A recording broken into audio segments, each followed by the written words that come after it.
Anchorage, Alaska. In a diplomatic bombshell that has left global leaders, analysts, and citizens reeling in disbelief, Russian President Vladimir Putin touched down in the remote U.S. state of Alaska on Friday, August 15, 2025, for a face-to-face summit with U.S. President Donald Trump. The first such high-level encounter since Russia's full-scale invasion of Ukraine over 3 years ago. What was once dismissed as improbable geopolitical theater has materialized into reality, catching the international community off guard and sparking a whirlwind of speculation about the future of U.S.-Russia relations, the ongoing war in Ukraine, and the broader global order. The choice of Alaska as the venue alone amplified the element of surprise. This northernmost U.S. state, with its vast, icy expanses and historical ties to Russia, once sold to America in 1867 for a mere $7.2 million, seemed an unlikely backdrop for such high-stakes talks. Yet, it symbolized a dramatic pivot, a neutral ground far from the power corridors of Washington or Moscow, evoking echoes of Cold War-era détentes while underscoring Trump's flair for unconventional diplomacy. World leaders from Europe to Asia expressed outright astonishment. European Union officials in Brussels reportedly held emergency briefings, with one anonymous diplomat describing the summit as a plot twist no one saw coming in the script of international affairs. Social media erupted with memes and theories, from conspiracy-laden whispers of secret deals to outright fears of a realignment that could upend alliances like NATO. As Putin's Ilyushin Il-96 presidential aircraft descended onto the tarmac at Ted Stevens Anchorage International Airport under a crisp, overcast sky, the scene unfolded like a meticulously staged spectacle, blending American hospitality with subtle nods to Russian grandeur. Trump, ever the showman, had orchestrated a welcome that rolled out the proverbial red carpet. Quite literally. A plush crimson runner stretched from the plane's stairs across the windswept runway, flanked by U.S. Secret Service agents in sharp black suits and a contingent of Alaskan state troopers standing at attention in their distinctive blue uniforms accented with fur-trimmed hats, a subtle homage to the region's Arctic heritage. The displays were nothing short of extravagant, designed to convey warmth amid the chill of geopolitical tensions. Massive American and Russian flags billowed side by side from towering poles, their colors vivid against the backdrop of snow-capped Chugach Mountains. A military honor guard from Joint Base Elmendorf-Richardson, comprising U.S. Air Force personnel in dress blues, executed a precise rifle salute as Putin emerged from the aircraft, his trademark stoic expression breaking into a rare, measured smile. Trump, waiting at the base of the stairs in a signature red tie and overcoat, extended a firm handshake that lingered for the cameras, a gesture laden with symbolism, given the years of strained relations and mutual barbs. "Welcome to America, Vladimir," Trump was overheard saying, his voice booming over the hum of idling engines. "We're going to make deals like the world has never seen." Delving deeper into the welcoming ceremony reveals layers of intentional pageantry.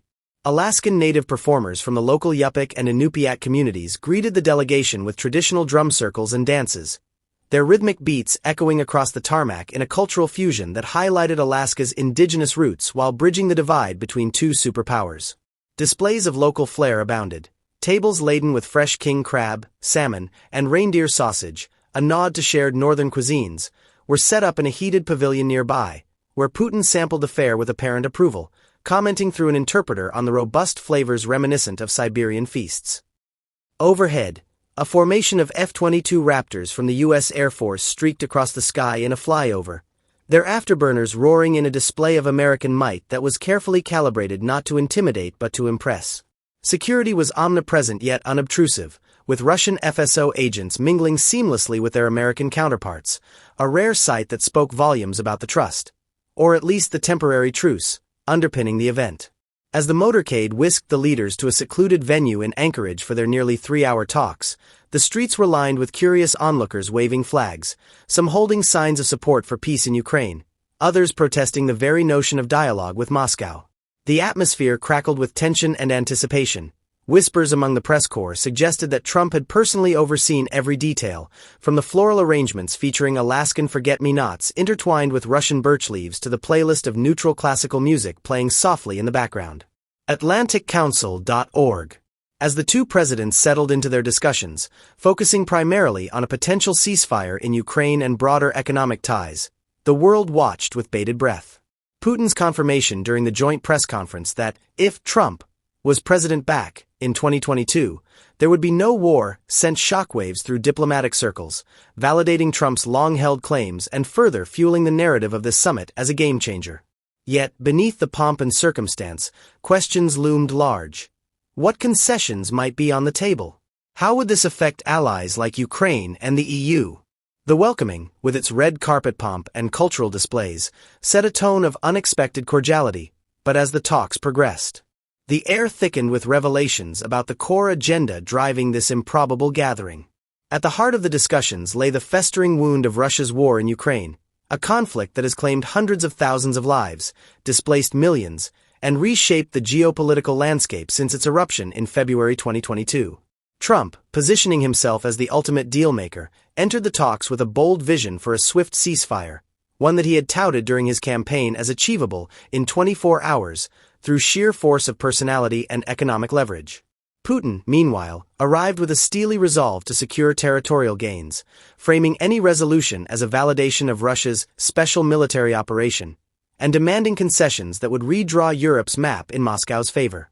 Sources close to the negotiations revealed that the dialogue delved extensively into the thorny issue of territory, with Putin insisting on retaining control over Crimea, annexed in 2014, and vast swaths of eastern Ukraine, including Donetsk and Luhansk, where Russian forces have entrenched themselves amid brutal fighting.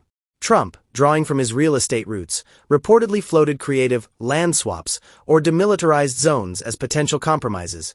But these ideas clashed head-on with Putin's unyielding stance that any peace must recognize Russia's de facto borders. The challenge here is profound. For the U.S., ceding territory risks undermining the post-World War II principle of territorial integrity, potentially emboldening aggressors worldwide, while for Russia, relinquishing gains would be seen as a humiliating defeat, eroding Putin's domestic authority amid growing internal pressures from economic strain and military losses. Analysts note that this impasse reflects deeper ideological rifts. America's commitment to democratic sovereignty versus Russia's assertion of a sphere of influence rooted in historical claims and security paranoia. Beyond Ukraine's borders, the talks ventured into the labyrinth of sanctions and economic ties, a battlefield where both nations have inflicted mutual wounds. The U.S.-led sanctions regime, which has frozen hundreds of billions in Russian assets and severed Moscow from global financial systems, was a flashpoint. Putin pressed for their partial lifting in exchange for de-escalation, arguing that Russia's pivot to alternative partners like China and India has blunted their impact. Even as trade between the U.S. and Russia paradoxically grew by 20% under Trump's renewed tenure. Trump, ever the businessman, countered with proposals for wider cooperation in energy sectors, envisioning a thaw that could stabilize global oil prices and boost American exports. But this resolve is tested by domestic hawks in Congress who view any relief as rewarding aggression. The challenges are multifaceted. Russia's economy, battered by inflation and isolation, seeks reintegration without appearing weak, while the U.S. grapples with the ripple effects on allies, including Europe's energy dependence and the broader deterrence against authoritarian expansionism. Security guarantees emerged as another pillar of the summit, with Putin demanding ironclad assurances against NATO's eastward expansion, a grievance he has weaponized since the alliance's post-Cold War growth. Trump, echoing his past criticisms of NATO as obsolete, explored neutral status for Ukraine as a bargaining chip, potentially barring its path to membership. A move that could fracture the transatlantic alliance but align with his America First doctrine of reducing overseas commitments. Yet, the hurdles are steep. Ukraine's President Volodymyr Zelensky, absent from the table but looming large, has outlined non-negotiable demands for full territorial restoration and robust Western backing, viewing any dilution as existential betrayal. For Russia, the fear of encirclement persists, fueled by historical invasions and modern missile deployments, while the U.S. must balance de-escalation with credibility, lest it signal weakness to adversaries like China in hotspots such as Taiwan. The specter of war crimes and accountability added layers of moral and legal complexity, as discussions reportedly touched on investigations into atrocities in Bucha and Mariupol, with Putin dismissing them as fabrications, and Trump advocating for a forward-looking approach to foster reconciliation. This resolve to move past grievances clashes with international calls for justice, including ICC warrants, posing a challenge to both leaders. Putin risks further isolation if unaddressed, while Trump faces backlash from human rights advocates and allies who see impunity as a green light for future violations. Nuclear arms control, an unexpected wild card, surfaced as a potential area of mutual interest, Harking back to the expiring New START treaty, experts speculate that progress here could salvage the summit, offering a historic win amid the Ukraine quagmire. As whispers of a possible trilateral follow-up with Zelensky on August 22 circulated, the resolve to bridge these divides seemed tentative at best, with both sides probing for leverage in a high-stakes game where trust is scarce and the stakes, global stability, economic recovery, and the fate of nations, could not be higher. Yet, as European leaders convened emergency calls and Ukrainian voices expressed dismay at the optics of cordiality, the challenges multiplied, from cyber threats and disinformation campaigns to the broader realignment of power triangles involving China, leaving the world to ponder if this dialogue might heal old wounds or open new ones as. The ripple effects extended far beyond the bilateral sphere, casting a shadow over the BRICS alliance, a bloc comprising Brazil, Russia, India, China, South Africa, and recent additions like Egypt, Ethiopia, Iran, and the United Arab Emirates, united in their push for a multipolar world order and reduced reliance on Western financial systems. This unexpected rendezvous between Putin and Trump ignited fervent debate within BRICS circles, with member states grappling over whether it signaled a pragmatic olive branch or a potential fracture in their collective resolve against U.S. hegemony. As a grouping that has positioned itself as a counterweight to institutions like the IMF and World Bank, promoting de-dollarization through initiatives like local currency settlements and a proposed BRICS currency basket, the meeting raised eyebrows about Russia's commitment to the bloc's anti-Western undercurrents. At the forefront of these concerns was the question of betrayal. Had Putin, by engaging directly with Trump, a figure who has openly threatened BRICS nations with tariffs for pursuing anti-American policies like alternative payment systems, violated the spirit, if not the letter, of the alliance's foundational agreements? Delving into the intricacies, BRICS operates without rigid, binding treaties that prohibit bilateral diplomatic outreach. Its framework, established through summits and declarations like the 2009 Ekaterinburg Declaration and subsequent accords, emphasizes economic cooperation, mutual respect for sovereignty, and non-interference, but lacks clauses akin to NATO's Article 5 or explicit bans on engaging adversarial powers. The bloc's charter-like documents, such as the Fortaleza Declaration of 2014 that birthed the new development bank, focus on fostering trade and investment among members while advocating for reforms in global governance, none of which explicitly bar Russia from pursuing dialogues with the U.S. to resolve its own security dilemmas. Kremlin spokespeople have repeatedly affirmed that BRICS is not directed against third countries, framing Putin's pre-summit consultations with leaders like China's Xi Jinping and India's Narendra Modi as evidence of transparency rather than duplicity.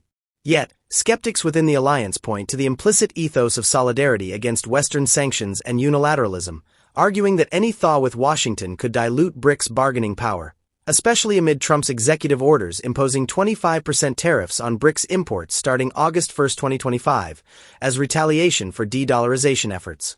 Diving deeper into member state perspectives reveals a tapestry of ambivalence and strategic calculus.